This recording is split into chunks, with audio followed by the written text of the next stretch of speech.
반갑습니다. 오늘 이렇게 수요 저녁 예배에 오신 여러분들을 주님의 이름으로 환영합니다. 우리 지난주에는 이제 인간의 죄의 특성과 그리고 그 죄가 가지고 오는 결과에 대해서 함께 살펴보았습니다. 우리가 죄인이 되면서 하나님을 떠나기 시작했고 하나님을 떠나는 것을 즐거워하고 기뻐하는 그런 특성들이 있었다는 것을 우리가 함께 살펴보았고요. 그리고 그 결과 우리에게는 영원한 심판이 다가오게 된다는 것도 함께 살펴보았습니다. 우리가 하나님의 심판을 피하기 위해서는 하나님과 화해하는 것밖에는 없습니다. 문제는 하나님과 화해하는 방법이 정말 만만치 않다는 것에 문제가 있습니다. 일단 하나님께서는 모든 도덕과 윤리의 기준이시고 모든 것들의 절대적인 기준이시기 때문에 우리가 하나님과 화해하기 위해서는 하나님의 그 손상된 의를 만족시켜야만 합니다. 또 그러기 위해서는 인간이 하나님의 형벌을 감당해야 합니다. 문제는 그 형벌이 우리에게 있어서는 무한한 형벌이라는 것이 문제인 것이죠. 그렇기 때문에 우리는 유한한 인간은 하나님의 그 형벌을 감당할 수 없는 존재들입니다. 그래서 우리의 죄 문제를 해결하기 위해서는 우리의 힘으로 해결할 수 없다는 것을 우리가 지난주에 함께 살펴보았습니다. 우리의 죄 문제를 해결하기 위해서는 우리 스스로의 힘으로 해결하는 것이 아니라 외부의 무엇인가를 통해서 이 문제를 해결해야 된다는 것을 우리가 본 것이죠. 그래서 지난주에 우리가 잠깐 간략하게 다루기도 했었는데요. 우리 죄 문제를 다루기 위해서는 죄 없는 인간이자 동시에 신과 같이 무한한 능력이 있는 존재여야만 우리의 중보자가 될 수 있다는 것을 살펴보았습니다. 그렇다면 그 중보자가 구체적으로 어떤 특징들을 가지고 있는지 오늘 우리가 교리문답을 통해서 좀 살펴보고자 합니다. 6주일 부분을 보시면 16, 17, 18번에 대해서 이제 이 문답들이 중보자의 특징이 무엇인가를 아주 구체적으로 이야기를 하고 있습니다. 16번을 먼저 보시면 중보자는 왜 참 인간이고 의로운 분이셔야 합니까? 라고 질문을 하는데요. 그래서 답으로는 하나님의 의는 죄 지은 인간이 죄값 치르기를 요구하나 누구든지 죄인인 사람으로서는 다른 사람을 위해 값을 치를 수 없기 때문입니다. 17번을 또 보시면 중보자는 왜 동시에 참 하나님이셔야 합니까? 그의 신성의 능력으로 하나님의 짐을 그의 인성에 짊어지시며 또한 의와 생명을 획득하여 우리에게 돌려주시기 위함입니다. 그러나 누가 참 하나님이시며 동시에 참 인간이고 의로우신 그 중보자입니까? 라고 했을 때 이제 우리가 아주 잘 알고 있는 우리 주 예수 그리스도께서 등장하십니다. 우리 주 예수 그리스도 즉 하나님께로 나와서 우리에게 지혜와 의로움과 거룩함과 수고함이 되신 분입니다. 이 세 가지 부분을 우리가 좀 더 자세히 살펴보도록 하겠습니다. 중보자의 조건, 제가 여기서 강의 안에서 세 가지를 써놓았습니다. 조건 1을 보시면 인간의 죄는 인간이 해결해야 합니다. 우리 지난주에는 이제 인간의 죄 문제를 해결하기 위해서 하나님께서 제사법을 주셨다고 함께 좀 살펴보았습니다. 그러나 그 동물 제사는 우리의 죄를 잠깐 없애주는 거지 영구히 해결해주는 것은 아니라는 것을 살펴보았습니다. 결국 인간의 죄는 인간이 해결해야 하기 때문에 그렇습니다. 그래서 첫 번째 점을 보시면 의의 관점에서 그 어느 누구도 인간의 죄를 대신 할 수 없다 이렇게 이야기를 하고 있습니다. 동물이나 천사나 그 어떠한 것도 우리의 죄 문제를 대신 해결해 줄 수는 없다는 것입니다. 인간이 하나님께 죄를 지었기 때문에 인간이 그 문제를 해결해야 합니다. 그래서 두 번째 점을 보시면 하나님의 의를 만족시켜야 할 사람은 참 사람이어야 합니다. 그러니까 우리와 똑같은 영혼을 가지고 몸을 가지고 인성을 가지고 지성과 감정과 의지를 가지고 있는 전인격적인 사람이어야만 합니다. 왜냐하면 인간이 죄를 지었기 때문에 그 인간과 똑같은 존재가 그 죄 문제를 해결해야 하는 것이죠.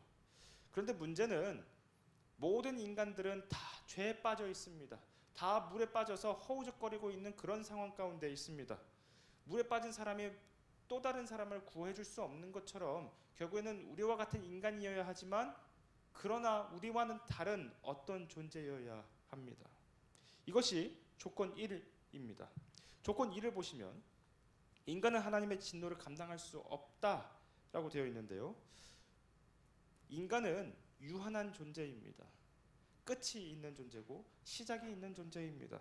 그러나 우리가 지난주에 살펴보았을 때 하나님의 진노에 대해서 살펴보았을 때 하나님께 죄를 짓는 것은 무한하신 하나님께 죄를 짓는 거기 때문에 우리가 감당해야 할 형벌은 무한하다는 것을 살펴보았습니다.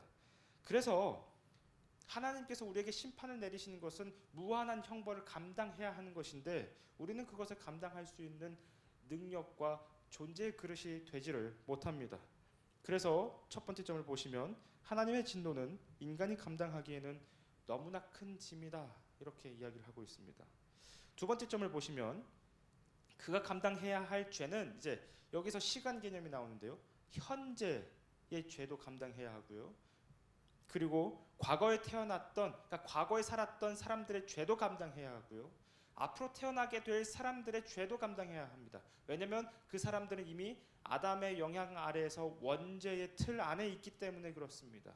아담이 언약의 대표자로서 언약을 깨트렸기 때문에 그 언약의 페널티를 모든 사람들이 받고 있는 상황인 것이죠. 그러니까 미래에 있는 사람들도 함께 이 죄 문제가 해결돼야 하는 것입니다. 시간이 현재뿐만 아니라 과거와 미래의 죄까지도 감당해야 한다고 하면 이것은 인간이 감당할 수는 없는 것입니다. 그래서 두 번째 점 마지막 부분을 보시면 그러나 아무리 죄가 없는 인간이라도 모든 짐을 혼자 질 수는 없다, 이렇게 이야기를 하고 있습니다. 그래서 세 번째 점을 보시면 무한하신 하나님의 진노는 무한하신 하나님만이 질 수 있다라고 이야기를 합니다. 아까 제가 서론에서 이야기했듯이 하나님의 그 형벌이 너무나도 무한해서 그 형벌을 감당하기 위해서는 무한한 존재만 그 모든 것들을 감당할 수 있는데 그 존재는 신밖에, 하나님밖에는 없습니다. 그렇기 때문에 무한하신 하나님의 진노는 무한하신 하나님만이 질 수 있습니다. 문제는 하나님은 죄가 없으시기에 우리 인간과는 다른 분이시기에 하나님이 우리의 죄를 대신 지실 수는 없다는 것입니다. 하나님은 고통을 당할 수도 없고 형벌을 당할 수도 없는 것이죠. 그래서 우리 다음 페이지를 한번 볼까요? 세 번째 조건을 보시면 그래서 이제 어떤 조건이 필요하냐? 우리의 죄를 해결하기 위해서는 인간이어야 합니다. 동시에 우리의 죄를 무한한 죄를 감당하기 위해서 무한한 존재여야만 합니다. 그래서 하나님께서 인간이 되시기로 합니다. 하나님께서 자신의 위격 안에서 인성을 취하시고 인간이 되시기로 결정하십니다. 그래서 첫 번째 점을 보시면 성자 하나님은 제2 위격 안에서 참된 인성 혹은 참 사람을 취하셨다. 이 부분이 굉장히 중요합니다. 이 부분을 제가 좀 더 상세하게 좀 다루도록 하겠습니다.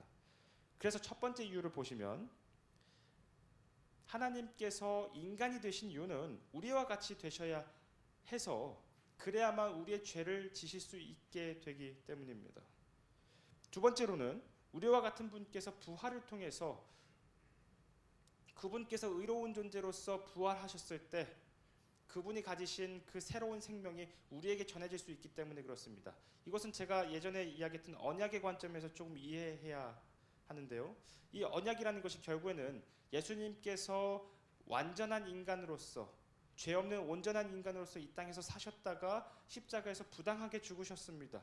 그런데 그 부당하게 죽으신 것이 우리의 죄를 지시기 위해서 죽으신 것이기 때문에 그분께서 십자가에서 우리 죄와 함께 죽으시고 부활하셨을 때 우리의 죄는 함께 그분과 죽게 되고 그분께서 부활하시게 되었을 때 그분이 의롭게 되셨던 그 모든 것을, 그 생명을 우리에게 주실 수 있게 된 것입니다. 그렇기 때문에 하나님께서 인간이 되셔야만 하는 것이죠.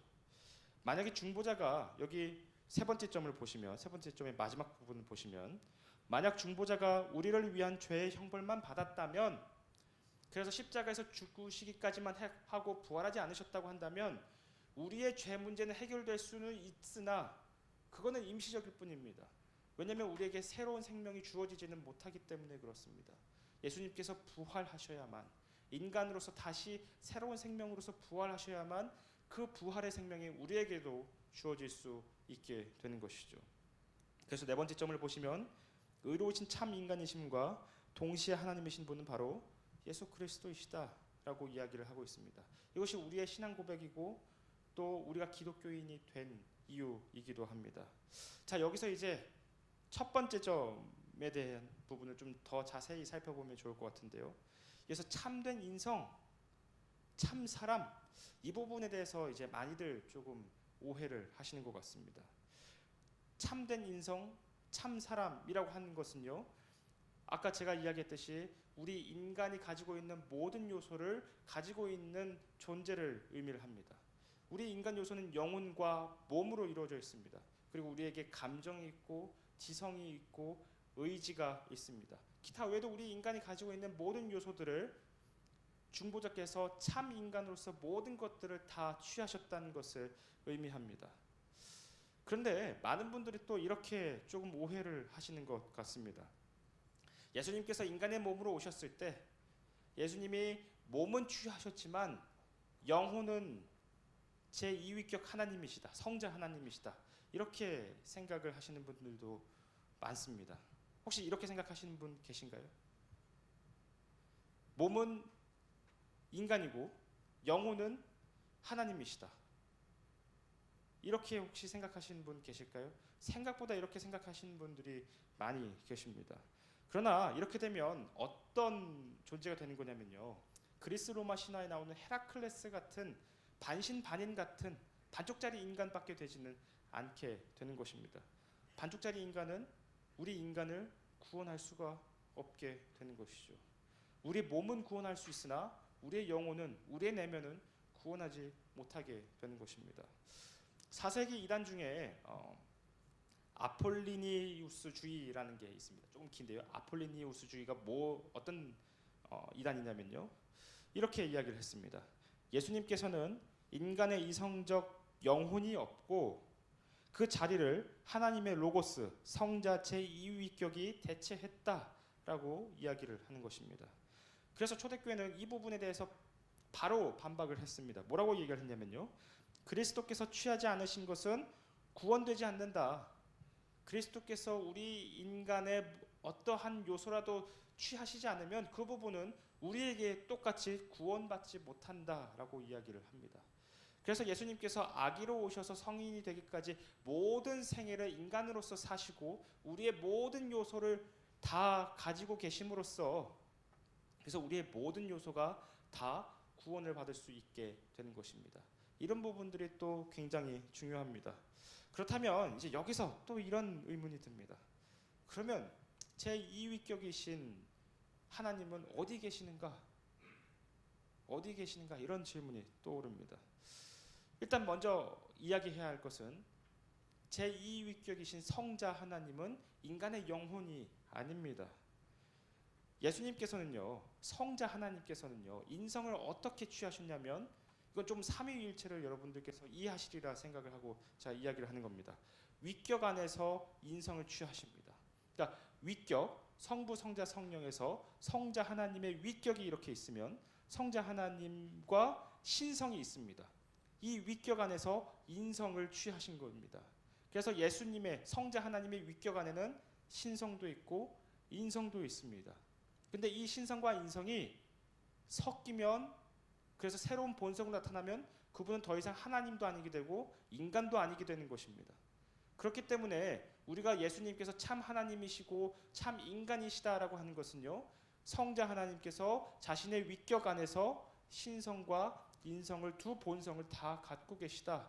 그리고 이 두 본성은 섞이지도 않고 혼합되지도 않고, 그래서 새로운 본성으로 만들어진 것도 아니고 두 본성이 동시에 존재한다 라고 여러분들께서 이해하시면, 그것이 예수님을 고백할 때 예수님은 참 하나님이시고 참 인간이십니다 라는 고백이 되는 것입니다.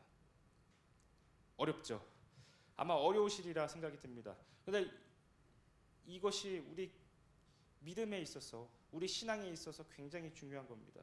여러분들께서 삼위일체를 고백하시고 예수 그리스도를 고백하실 때 참 하나님이시고 참 인간이셔서 우리의 구원자가 되신다, 우리의 중보자가 되신다는 것이 바로 이러한 의미들이 있는 것입니다. 그래서 여러분들께서 조금은 어렵지만 한번 잘 또 참고해 주시고 기억해 주시면 좋을 것 같습니다. 자, 우리가 그래서 6주일에서 16, 17, 18번을 봤습니다.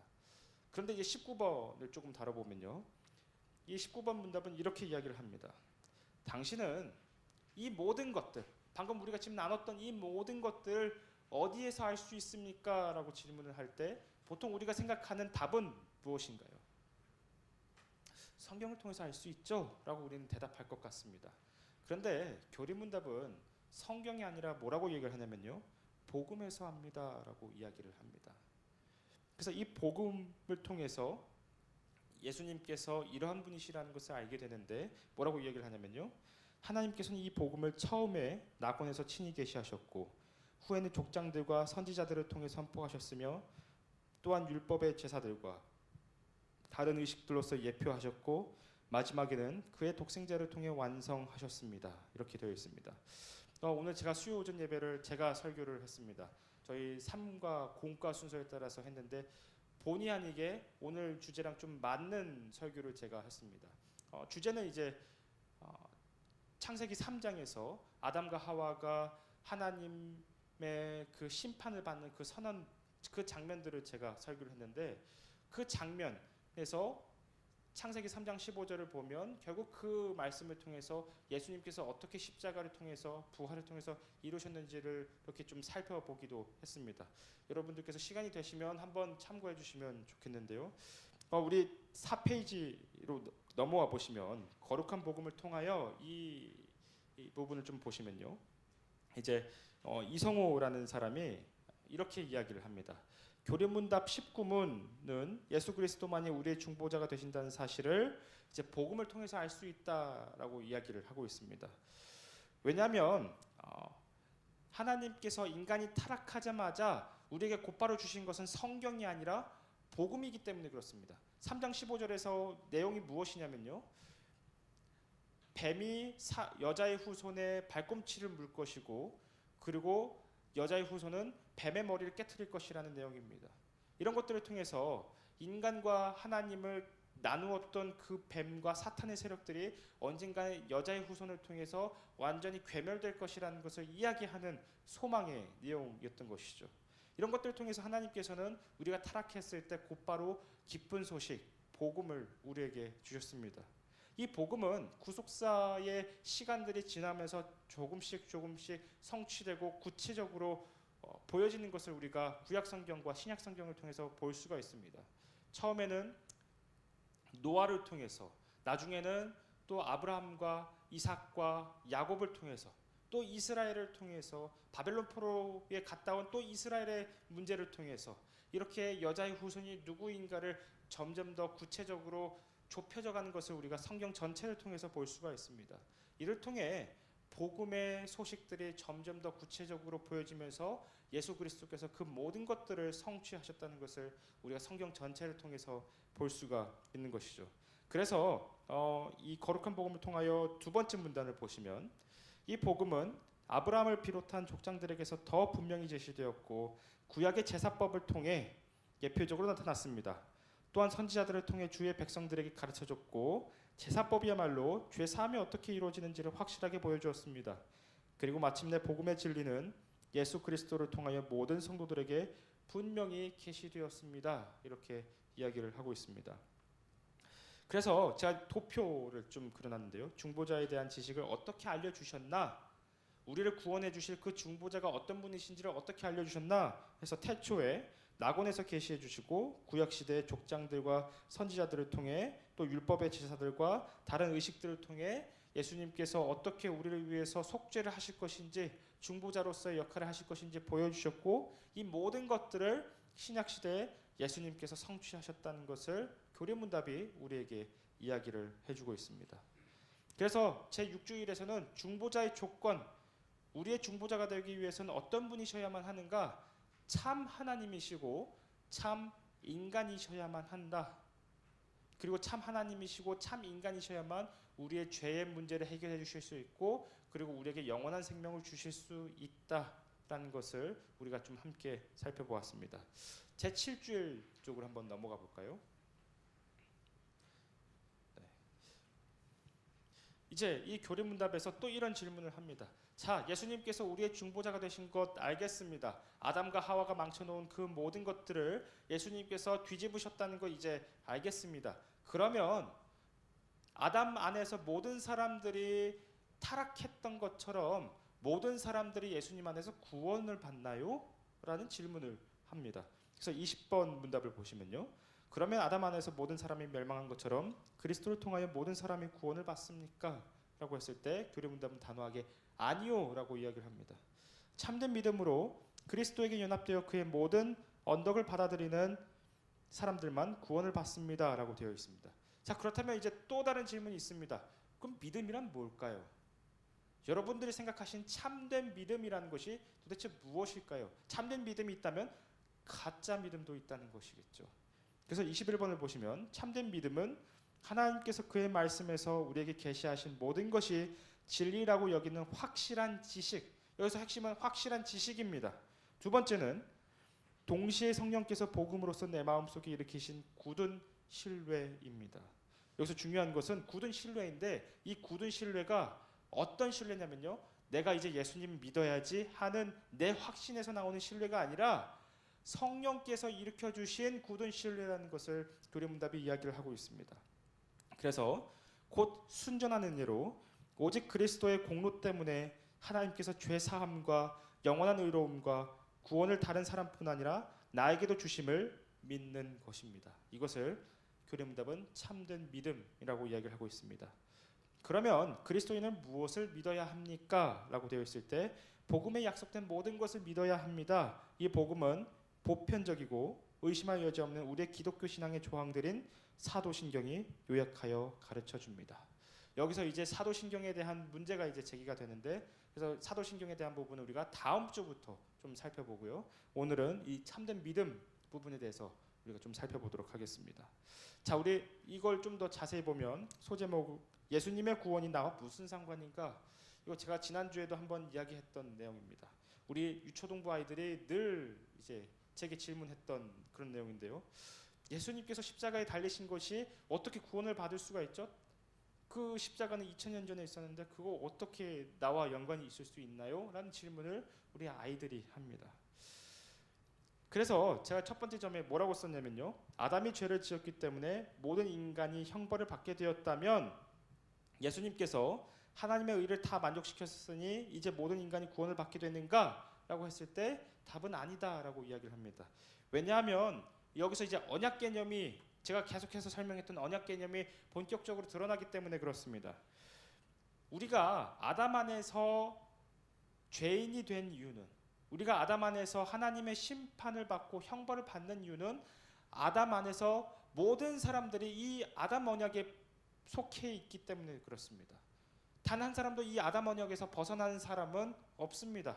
그렇기 때문에 아담과 하와가 선악과를 따먹고 하나님으로부터 독립을 선언한 그 순간 모든 인류는 다 하나님을 떠나게 된 그런 존재들이 된 것입니다. 왜냐하면 아담이 언약의 대표자이기 때문에 이 언약을 깨뜨렸기 때문에 그 페널티를 다 같이 받게 되는 것입니다. 그런데 예수님께서 십자가에서 죽으시고 부활하신 것이 우리에게 구원으로 다가오는 이유는 예수님이 새로운 언약의 창시자가 되었기 때문에 그렇습니다. 새 언약, 새로운 언약의 창시자가 되었기 때문에 우리는 믿음으로써 그 언약에 참여하는 것입니다. 아담 언약에서 떠나서 새로운 언약으로 우리가 참여하게 되는 것이기 때문에 그렇습니다. 그렇기 때문에 예수님께서 십자가에서 죽으시고 부활하셨을 때 모든 사람들이 구원을 받는 것이 아니라 예수님의 행하신 일들을 믿는 사람들이 구원받는 이유는 이 새로운 언약에 참여하는 조건이 믿음이기 때문에 그렇습니다. 그렇기 때문에 이 믿음으로 새로운 언약에 참여하는 자들만이 구원을 받게 되는 것이죠. 그래서 세 번째 점을 보시면 마찬가지로 우리가 그리스도 안에서 구원을 받는 이유는 그리스도께서 언약의 대표자이기 때문이다. 그리스도와 연합하여 하나가 된 자들은 그리스도 안에서 뭐라고 되어 있나요? 언약 성취자이다 라고 이야기를 하고 있습니다. 이제 그 다음으로 중요한 부분이 나옵니다. 이제 새 언약에 참여하는 것, 예수님께서 성취하신 십자가 사건과 부활을 통하여 성취하신 새 언약에 이제 들어가는 것, 이것을 신약 성경은 뭐라고 이야기를 하고 있냐면요, 그리스도와 연합했다라고 이야기를 합니다. 뭐라고 이야기한다고요? 그리스도와 연합했다라고 이야기를 합니다. 사도 바울은 이 그리스도와의 연합을 또 어떻게 비유를 드냐면요, 남녀와의 결혼 비유로 이야기를 합니다. 남자와 여자가 이제 결혼을 해서 한 몸이 됩니다. 부부가 된다는 것은 말 그대로 한 몸이 된다는 것입니다. 그런데 이 부부는 하나의 그림자와도 같습니다. 우리가 이 세상에서 결혼하는 모든 그 커플들, 모든 부부들은 사실은 본질적으로 무엇을 가리키는 것이냐면 마지막 예수님의 십자가 사건과 부활을 통하여 시작되고 마지막에 완성될 예수님과 교회의 연합을 상징하는 것입니다. 그러니까 우리가 믿음으로써 예수님을 믿는 것은 마치 우리가 예수님과 결혼하는 것과 같이 하나가 되고 연합하게 되는 것입니다. 그래서 사도 바울은 이 부분을 그리스도와 우리가 믿음으로 연합하였다라고 이야기를 합니다. 그런데 그 연합은 무엇을 통해서 이루어지냐면 참된 믿음을 통해서 이루어집니다. 참된 믿음이란 무엇일까요? 첫 번째 구성 요소로는 확실한 지식이라고 이야기를 합니다. 그래서 첫 번째 점을 보시면 믿음은 이성을 잃어 적절한 분별이나 판단을 하지 못하는 맹목적인 것이 아니다, 이렇게 이야기를 하고 있습니다. 많은 분들이 특히 은사주의 쪽으로 교회가 이렇게 가는 그런 곳에서는 믿음이란 굉장히 맹목적인 것이라고 생각하는 경우가 많습니다. 앞에 있는 사람이나 누군가가 이걸 이렇게 이야기하면 그것이 믿음이니까 그냥 믿어, 이런 식으로 진행하는 경우가 참 많다는 것이죠. 그러나 기독교가 이야기하고 있는 믿음은 이성에 기반한 지식입니다. 적절한 분별이나 이런 것들을 하지 못하는 것이 아니라 하나님께서 주신 이성을 가지고 그리고 그 지식을 가지고 무엇이 옳고 그른지 분별하는 것이죠. 그래서 믿음이라는 것은요, 맹목적으로 무엇인가를 추정하는 것이 아니라 내가 무엇을 믿는지 확실하게 아는 것입니다. 내가 무엇을 믿는지도 모른 채 그냥 믿으니까 믿는 거지 라고 하는 것은 믿음이 아닌 것입니다. 내가 무엇을 믿는지 확실하게 알아야 합니다. 이 말을 바꿔서 얘기하면요, 예수 그리스도를 믿는다는 것은 주님께서 어떤 분이신지를 확실하게 알아야 한다는 것입니다. 예수님 그냥 십자가에서 달리셔서 부활하셨다지 이런 식으로 아주 얼버무리면서 믿는다는 것은 그거는 진정한 그리스도를 믿는 것이 아니라 내가 그리스도를 상상해서 그것이 우상이 될 가능성도 있다는 생각이 듭니다. 그래서 오히려 믿음이란 확실하게 아는 것이다. 근데 확실하게 안다는 것은요, 모든 것들, 예수님께서 우리에게 보여주신 그 모든 것들을 아는 것, 이것을 이야기하는 것은 아닙니다. 성경의 내용들을 완벽하게 안다는 것, 이런 것도 아닙니다. 확실하게 안다는 것은요, 하나님께서 말씀 속에서 우리에게 계시하신 모든 것이 진리라는 것을 아는 것입니다. 하나님께서 우리에게 주신 이 진리가 정말 하나님으로부터 왔다는 것을 확실하게 아는 것입니다. 이것이 진리구나. 그래서 이 성경이 이야기하고 있는 것들이, 그래서 예수 그리스도께서 이야기하시는 것들이 이래서 진리구나라는 것을 아는 것을 의미하는 것입니다. 그래서 세 번째 점을 보시면, 그러므로 참된 믿음은 반드시 말씀에 근거한다. 왜냐하면 모든 지식들은 결국 다 성경에서 나오기 때문에 그렇습니다. 성경을 덮어놓고 믿는다는 것은 그래서 말이 안 되는 것입니다.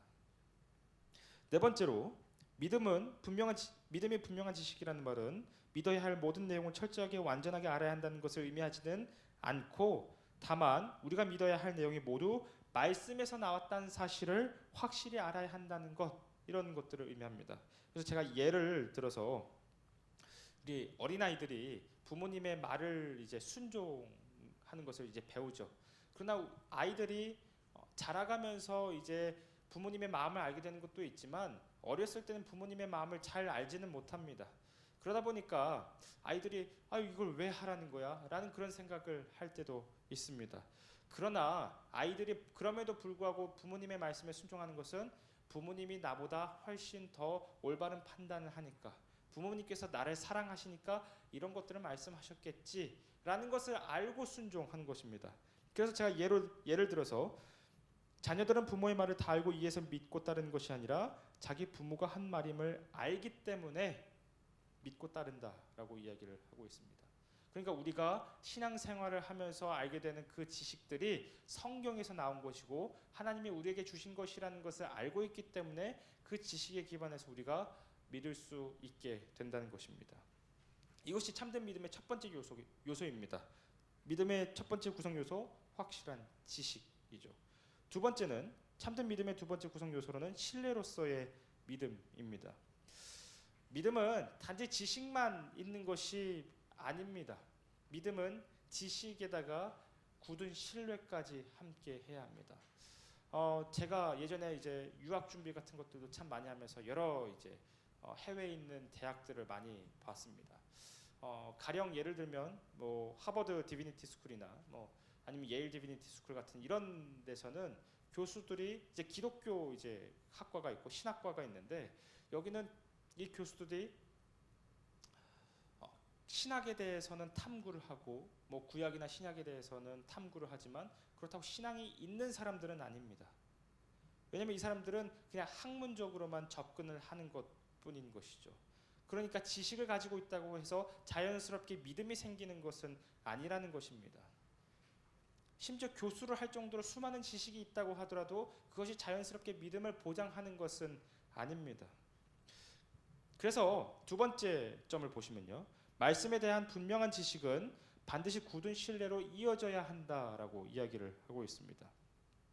이제 여기서 조심해야 할 것은, 제가 아까 서두에서도 이야기했듯이 이 굳은 신뢰라는 것은 내가 확신해서 나 이제 예수님 믿을래 라고 해서 내 확신에서 생겨나는 것을 이야기하는 것이 아니라는 점입니다.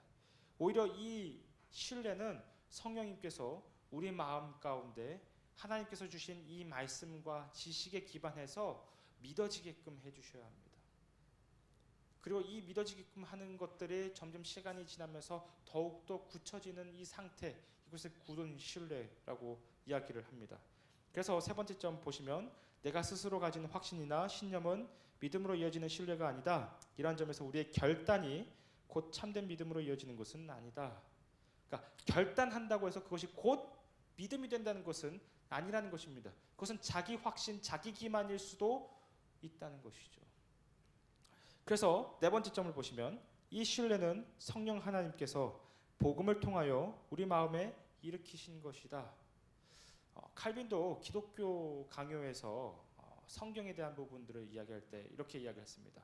아무리 그 믿지 않는 사람들에게 성경이 하나님의 말씀이라고 아무리 그 증언을 하고 논리를 보여주고 증거들을 보여준다고 하더라도 성령께서 그 사람 가운데 역사하시지 않으면 그거 먹히지 않는다.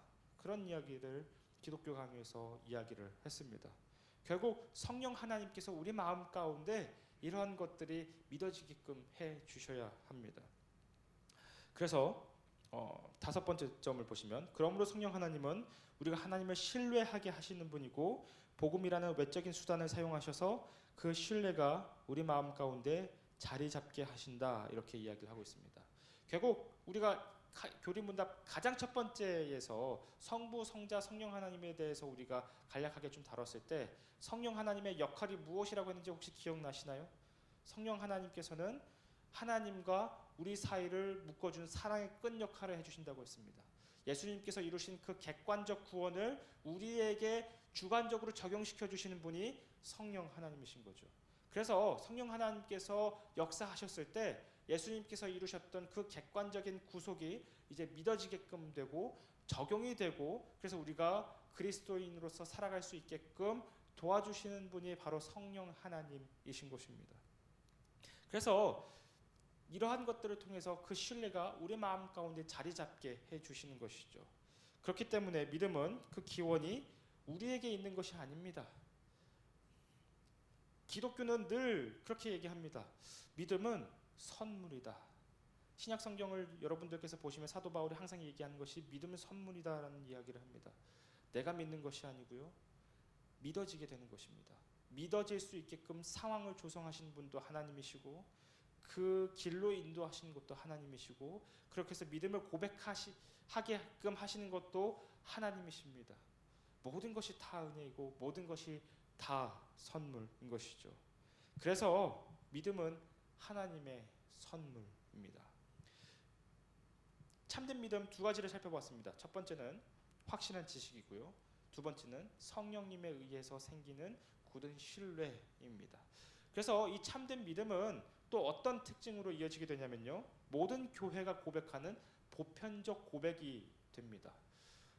예를 들어서 어떤 사람이 나 예수님을 만났어, 예수님을 믿게 되었어 하면서 하는 고백들이 우리가 보편적으로 고백한 것과는 다른 고백이라고 한다면, 나는 뭔가 특별한 계시를 받아서 난 특별한 고백을 하는 거야, 그러니까 나는 우월해 라고 한다고 하면 그것은 잘못된 신앙일 가능성이 굉장히 높다는 것입니다. 왜냐하면 하나님께서는 질서의 하나님이시고, 그리고 그 질서 가운데서 보편적인 고백을 하게끔 하시는 분이시기 때문에 나는 특별해, 나는 특별한 고백을 할 거야 라고 한다면 그것은 문제가 있고 이단일 가능성이 굉장히 높습니다. 그래서 이 부분을 좀 보시면요, 첫 번째 점을 보시면 구원은 오직 그리스도를 믿는 믿음으로 이루어집니다. 그리고 믿음은 하나님의 말씀에 근거해야 해서 지식과 신뢰가 함께 있어야 합니다. 그런데 특별한 고백을 한다고 하는 사람들은 지식의 문제가 있거나 신뢰의 문제가 있습니다. 둘 다 문제 있는 경우가 훨씬 많이 있죠. 잘못된 신학을 받아들이고 잘못된 지식을 받아들여서 그것을 가지고 자신만의 확신에 차 있어서 나 이렇게 살 거야 라고 이야기하는 경우가 태반입니다. 그래서 믿음은 특별한 믿음이 아니라, 우리가 고백하는 믿음조차도 특별한 고백이 아니라 복음에 약속된 모든 것을 믿는 믿음이어야 합니다. 그리고 모든 교회가 고백하는 보편적 믿음이어야 합니다. 자, 그렇다면 이 보편적 믿음을 어디에서 볼 수 있냐? 사도신경에서 볼 수 있습니다. 여러분들께서 예배 시간 때마다 항상 고백하는 그 사도신경에 우리가 고백하는 그러나 아주 핵심적인 보편적인 믿음의 고백이 담겨 있는 것입니다. 우리 사도신경은 다음 주부터 천천히 또 살펴보도록 하겠습니다. 저희 이렇게 해서 오늘 교류문답을 좀 마치도록 하겠습니다. 다 같이 기도하겠습니다.